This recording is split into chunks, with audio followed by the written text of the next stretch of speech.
Study IQ IAS, अब तैयारी हुई अफोर्डेबल।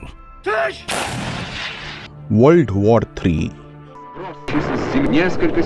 डिफेंस एनालिस्ट्स के अकॉर्डिंग आज world war 3 Russia Ukraine, Kashmir, Korea या फिर ताइवान से शुरू हो सकती है।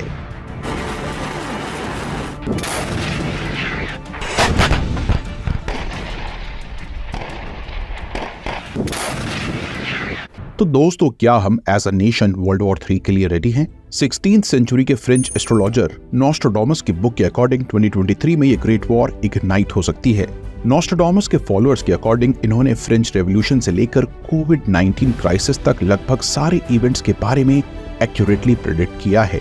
लेकिन इनकी वर्ल्ड वॉर 3 की प्रेडिक्शन सही है या नहीं, ये तो समय ही बताएगा।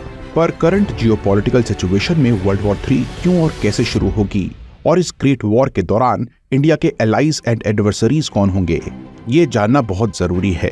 और करंट सिचुएशन में इंडिया ऑफ कोर्स मिलिट्रीली अपने सबसे बड़े एडवर्सरी चाइना से बहुत पीछे है, लेकिन फिर भी इंडिया के पास एक सीक्रेट वेपन है जिससे हम चाइना को इजीली डिफीट कर पाएंगे। तो दोस्तों, इस सीक्रेट वेपन के बारे में जानने के लिए इस वीडियो को लाइक जरूर करें एंड इस वीडियो को लास्ट तक जरूर देखें। साथ ही इस वॉर के लिए क्या हमारी आर्म्ड फोर्सेस प्रिपेयर्ड हैं, और आज न्यूक्लियर वेपन्स की मौजूदगी किस तरह से लास्ट 2 वर्ल्ड वॉर्स के कंपैरिजन में इस वॉर को डिफरेंट बनाती है। चलिए इन सभी क्वेश्चंस को एनालाइज करते हैं। दोस्तों, जैसा कि आज की जियोपॉलिटिकल पिक्चर से क्लियर है कि Russia Ukraine war world war 3 को ट्रिगर कर सकती है। इस वॉर में पूरा नेटो इनडायरेक्टली ही सही बट इन्वॉल्व है। साथ ही रशिया अपनी प्राइवेट मिलिट्रीज के थ्रू पोलैंड एंड फिनलैंड जैसी नेटो मेंबर्स देशों को इंटिमिडेट कर रहा है, और पैसिफिक में भी ताइवान और साउथ कोरिया को आज नेटो सपोर्ट कर रहा है।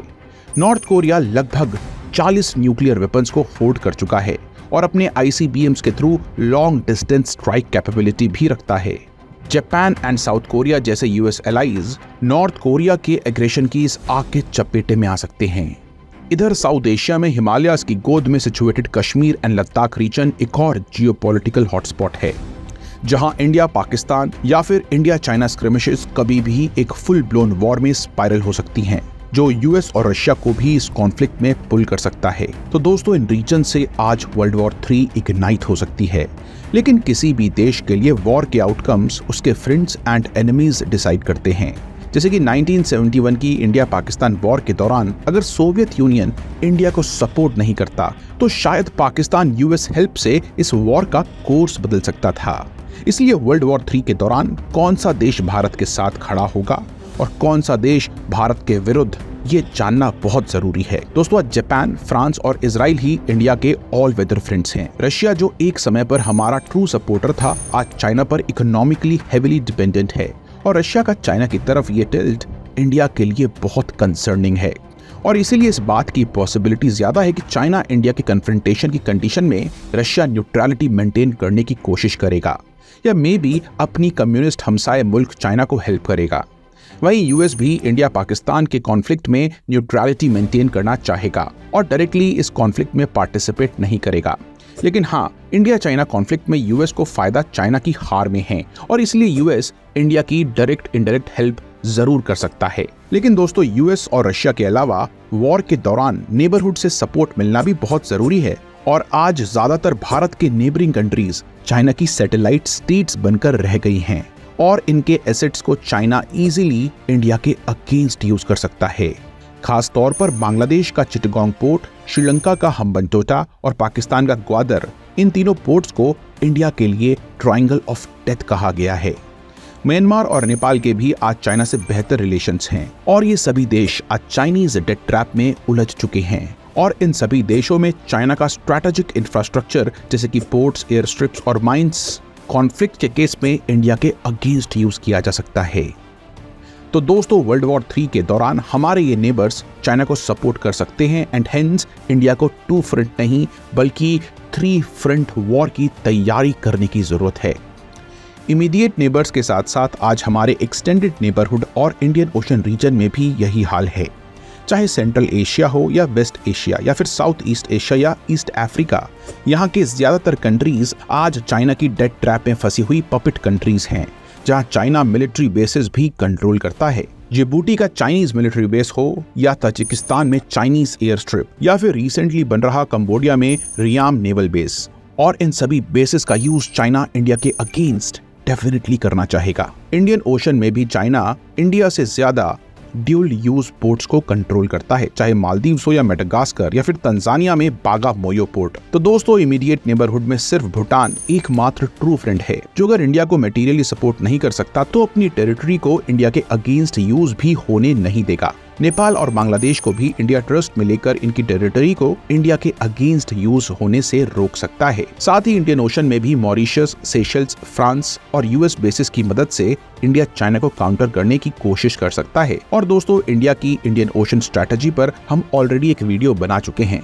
जिसको आप इस चैनल पर देख सकते हैं। हेंस इंडिया के लिए वर्ल्ड वॉर 3 की पिक्चर काफी सीरियस है, क्योंकि इंडिया को साइमल्टेनियसली 3 फ्रंट्स पर लड़ना पड़ सकता है, और इसी पिक्चर में आती है इंडिया की न्यूक्लियर कैपेबिलिटी। तो दोस्तों, अगर वॉर होती है तो डेफिनेटली इंडिया को टैक्टिकल न्यूक्लियर वेपन यूज करने ही पड़ेंगे, और अगर इंडिया न्यूक्लियर वेपन यूज करता है तो पाकिस्तान और चाइना भी न्यूक्लियर वेपन यूज कर सकते हैं, क्योंकि आज तक इजराइल के अलावा कोई भी देश 2 फ्रंट्स पर वॉर नहीं जीता है। बट हमारी न्यूक्लियर पॉलिसी में नो फर्स्ट यूज और नॉन न्यूक्लियर देशों के अगेंस्ट न्यूक्लियर वेपन्स का यूज वर्जित है। न्यूक्लियर वेपन्स के साथ साथ क्या इस बैटल के लिए हमारी फोर्सेस रेडी हैं? चलिए जानते हैं।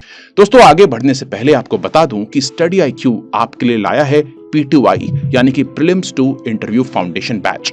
अगर आप यूपीएससी का एक अटेम्प्ट सीरियसली देना चाहते हैं तो आपके लिए ये बेस्ट शॉट है, जो कि बेस्ट फैकल्टीज द्वारा 1000 आवर्स से भी ज्यादा की लाइव क्लासेस के साथ साथ आपको हर क्लास में प्रीलिम्स के लिए MCQ प्रैक्टिस और मेंस के लिए आंसर राइटिंग प्रैक्टिस मिलती है। साथ ही हर क्लास की स्ट्रक्चर्ड हैंड रिटन नोट्स भी आपको प्रोवाइड किए जाते हैं। इसके अलावा आपको इस बैच में पर्सनल मेंटर भी अलॉट किया जाएगा, जिनसे आप अपने academic and non academic doubts पूछ सकते हैं, और home delivery of study IQ books भी आपको इसी बैच में कॉम्प्लीमेंट्री मिलती है। सो दोस्तों, इस बैच का cost to benefit ratio market में हाईएस्ट है, एंड अगर आप RT लाइव, जी हाँ, RT लाइव कोड का यूज करते हैं, सो इन सभी special benefits and huge discount के साथ आप इस बैच में एडमिशन ले पाएंगे। तो दोस्तों, चलिए अब वीडियो को कंटिन्यू करते हैं।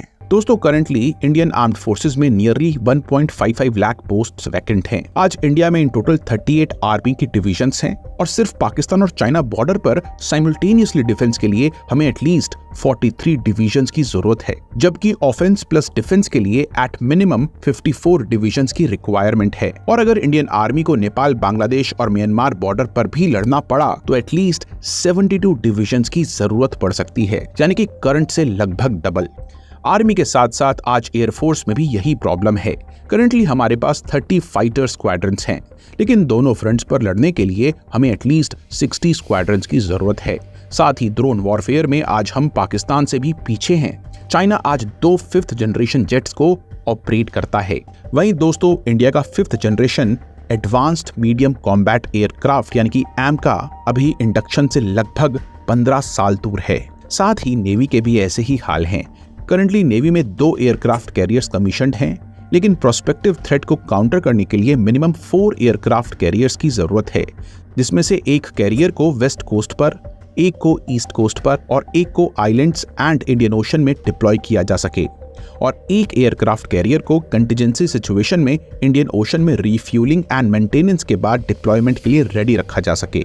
और इन एयरक्राफ्ट कैरियर से ऑपरेट करने के लिए मरीन जेट्स की भारी कमी है। इंडियन नेवी तेजस LCA के नेवल वेरिएंट को ऑलरेडी रिजेक्ट कर चुकी है, और राफेल मरीन्स जिन्हें हम फ्रांस से इंपोर्ट कर रहे हैं, हमारे पास इनफ नंबर्स में नहीं हैं। और इन एयरक्राफ्ट कैरियर्स को सपोर्ट करने के लिए हमारी अटैक सबमरीन्स की न्यूमेरिकल स्ट्रेंथ चाइना के कंपैरिजन में लगभग 1/3 है। जहां China in total 60 submarines operate करता है, इंडिया के पास सिर्फ 18 सबमरीन्स हैं, जिसमें से एक भी न्यूक्लियर अटैक सबमरीन नहीं है। हेंस इंडिया को अपने स्ट्रैटेजिक वेपन जैसे कि ब्रह्मोस, अग्नि, अस्त्रा पर हेविली डिपेंडेंट रहना पड़ेगा।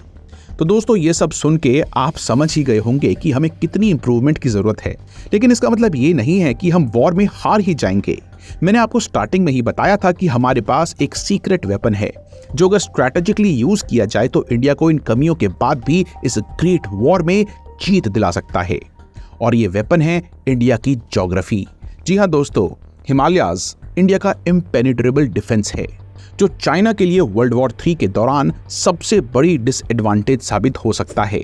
हाई ऑल्टीट्यूड की वजह से हिमालयाज और तिब्बतन प्लेट्यू से ऑक्सीजन की कमी की वजह से चाइनीज जेट्स एंड एयरक्राफ्ट्स सिर्फ हाफ पेलोड कैरी कर सकते हैं।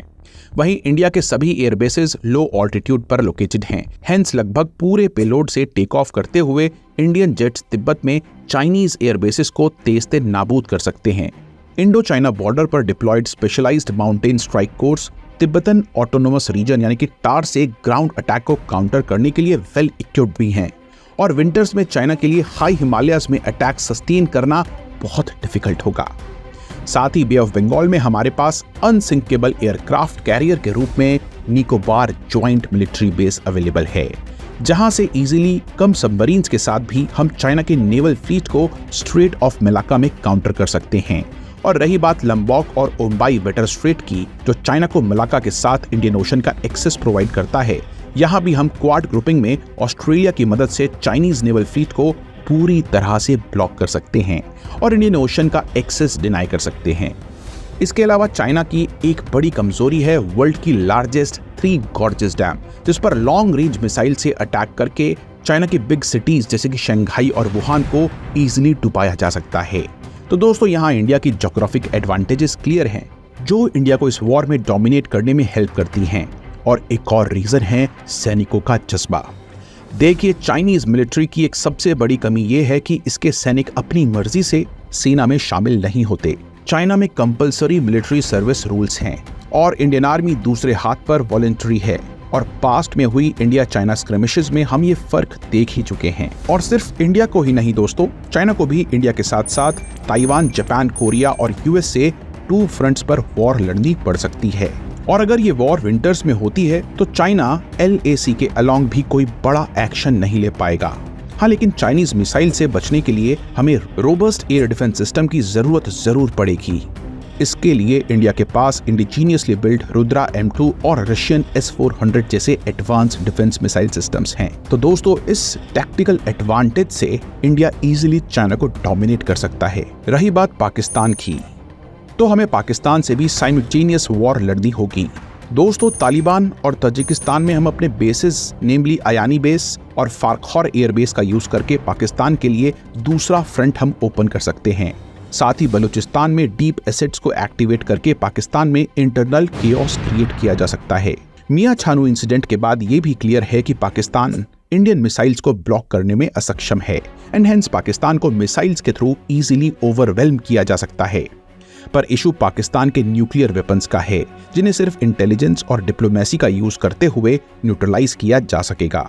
तो दोस्तों, इस हाइपोथेटिकल वॉर में ये जरूरी है कि हम ब्रूट फोर्स के साथ साथ डिप्लोमेसी का भी यूज करें। ये डिप्लोमैटिक मैन्यूवरिंग का ही रिजल्ट है कि साउथ एशिया में इंडिया आज अकेली कंट्री है जिसके साथ यूएस ने सभी 6 फाउंडेशनल पैक्ट साइन किए हैं, जिसके कारण information sharing, logistics, interoperability etcetera में यूएस की हेल्प से चाइना और पाकिस्तान को काउंटर करने के लिए हम आज एडवांटेजियस पोजीशन पर हैं। दोस्तों, वैसे तो इंडिया नॉन एग्रेसिव कंट्री है और हमारे प्राइम मिनिस्टर लगभग हर इंटरनेशनल फोरम पर ये दोहराते हुए दिखाई देते हैं कि ये एरा वॉर का नहीं बल्कि डेवलपमेंट का है और हमारी फॉरेन पॉलिसीज में भी पंचशील प्रिंसिपल्स को प्राइमरी इंपॉर्टेंस दी गई है। लेकिन करंट जियोपॉलिटिकल पिक्चर में वर्ल्ड वॉर 3 एक टेरिफाइंग प्रोस्पेक्ट है। क्लियरली यहाँ कोई नहीं जानता कि कब ग्लोबल टेंशंस वर्ल्ड वॉर 3 में तब्दील हो जाएं। इसलिए लोकेशन और स्केल के बियॉन्ड वॉर के लिए प्रिपेयर्ड रहना ही हमारे लिए एकमात्र ऑप्शन है। इसके लिए कन्वेंशनल और अनकन्वेंशनल वॉर कैपेबिलिटीज को ऑगमेंट करने के साथ साथ हमें डिप्लोमैटिक फ्रंट को भी एक्सपैंड करने की जरूरत है। खास तौर पर नेबरिंग कंट्रीज को चाइनीज इन्फ्लुएंस से निकालने की अर्जेंट नीड है और डिप्लोमेसी के साथ साथ हमें हमारी आर्म्ड फोर्सेस को मॉडर्नाइज करने की भी आवश्यकता है और मॉडर्न थ्रेट्स जैसे कि ड्रोन वॉरफेयर, साइबर वॉरफेयर और आर्टिफिशियल इंटेलिजेंस को अपनी डिफेंस पॉलिसी में ऐड करने की जरूरत है। तो दोस्तों, वीडियो को जरूर लाइक करें और वर्ल्ड वॉर 3 को लेकर अपने विचारों को कमेंट्स में जरूर विमर्श करें। आशा करता हूं कि आपको ये वीडियो पसंद आई होगी। मिलूंगा आपसे ऐसे ही नेक्स्ट ऑसम वीडियो में। स्टडी IQ IAS, अब तैयारी हुई अफोर्डेबल।